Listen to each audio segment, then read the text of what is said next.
Você já imaginou conviver por mais de 15 anos com uma doença que vai pouco a pouco limitando a sua vida? Essa foi a realidade da Silvia, beneficiária da Sul América, que enfrentou desde problemas hepáticos graves, cirrose e até uma encefalopatia recorrente.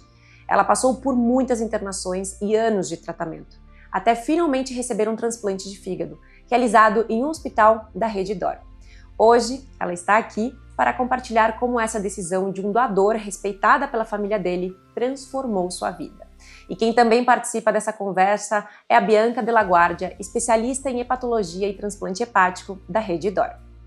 Silvia, conta pra gente um pouco da sua história e como foi conviver tantos anos com uma doença tão desafiadora. Foi bem difícil. No começo eu já sabia um pouquinho por conta do histórico da minha mãe, mas passar por isso foi um processo complicado. Em termos médicos, qual é o problema de saúde enfrentado pela Silvia e como ocorre a evolução do mesmo? Então, a Silvia tinha uma cirrose. Uma cirrose é uma cicatrização do fígado e é a via final de várias doenças que inflamam o fígado ao longo dos anos. A causa da cirrose da Silvia era uma doença hepática gordurosa. E é importante a gente falar isso porque essa doença ela tem uma prevalência altíssima no mundo todo, então a gente não pode deixar para lá essa gordurinha no fígado, ela pode evoluir de uma maneira desfavorável para cirrose e até aparecimento de câncer no fígado. Bianca, a Silvia passou há 2 anos por uma cirurgia bariátrica que fez com que sua condição piorasse. Qual a ligação entre o procedimento e a piora da saúde dela? A Silvia, muito provavelmente, ela já tinha uma cirrose no fígado na época da cirurgia, mas uma cirrose que a gente fala compensada. E a gente costuma falar para os nossos pacientes que o paciente com cirrose ele precisa cuidar muito bem desse fígado. Então, qualquer estresse a mais, qualquer uma infecção a mais que vai fazer esse fígado ter que trabalhar mais, ele não consegue dar conta e ele descompensa. E foi o que aconteceu com a Silvia. Muito provavelmente a cirurgia causou uma inflamação maior, a Silvia perdeu peso, isso levou a um acúmulo maior de gordura no fígado e isso acabou descompensando o fígado dela. A sua mãe enfrentou o mesmo problema e como você recebeu um transplante de fígado. Como foi conviver com essa condição dela e depois receber o seu diagnóstico? Ela passou por um processo longo, ela ficou internada pós-transplante por 6 meses e meio. Então, quando eu adquiri a doença, eu voltava em todo o sofrimento dela e pensava, ai meu Deus, vai acontecer comigo. Então, foi difícil. A Silvia entrou na fila especial de transplante por causa da gravidade do quadro dela. Quais os requisitos para uma pessoa ir para o começo da fila? A alocação, a posição na fila depende muito da gravidade que é dada por uma fórmula matemática que a gente chama de mel de sódio e que contempla vários exames de sangue. A Silvia tinha uma condição onde esse MELD não refletia a gravidade da doença dela, isso acontece às vezes. Então a gente tenta o que a gente chama de uma situação especial. A gente faz um relatório, envia toda a documentação para a Câmara Técnica, eles analisam isso e a paciente ganha uma pontuação especial e com isso ela sobe de posição na fila e consegue transplantar. No caso do fígado, existe também a possibilidade de doação em vida, já que esse órgão se regenera.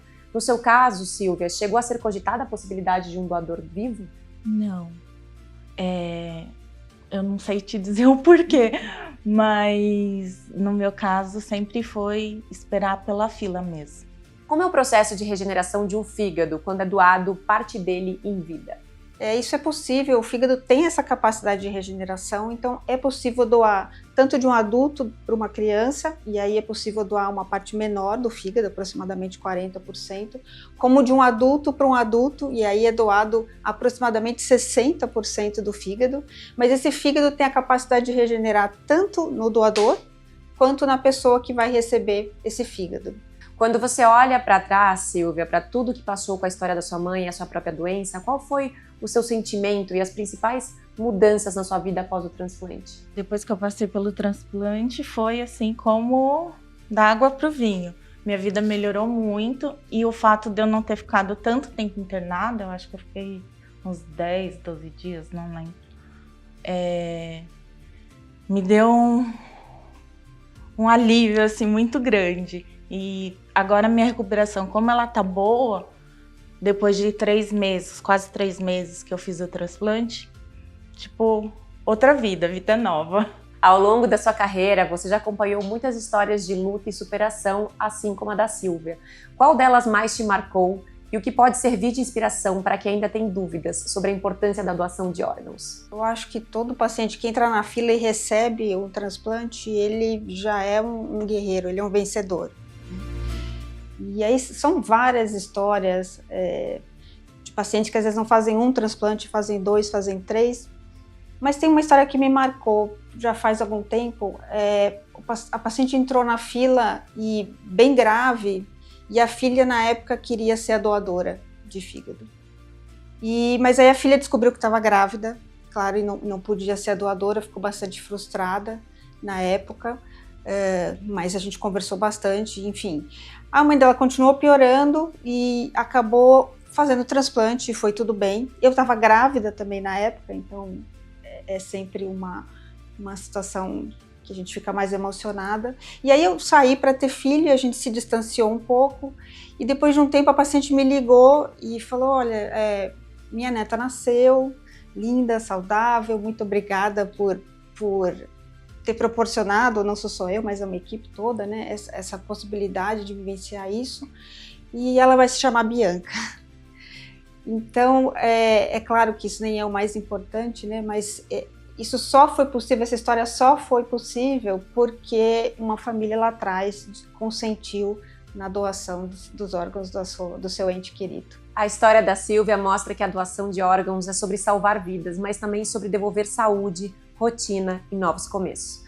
Hoje no Brasil, 78 mil pessoas ainda aguardam por um transplante. E é importante lembrar que um único doador falecido pode salvar até 8 vidas com órgãos e beneficiar muitas outras com tecidos.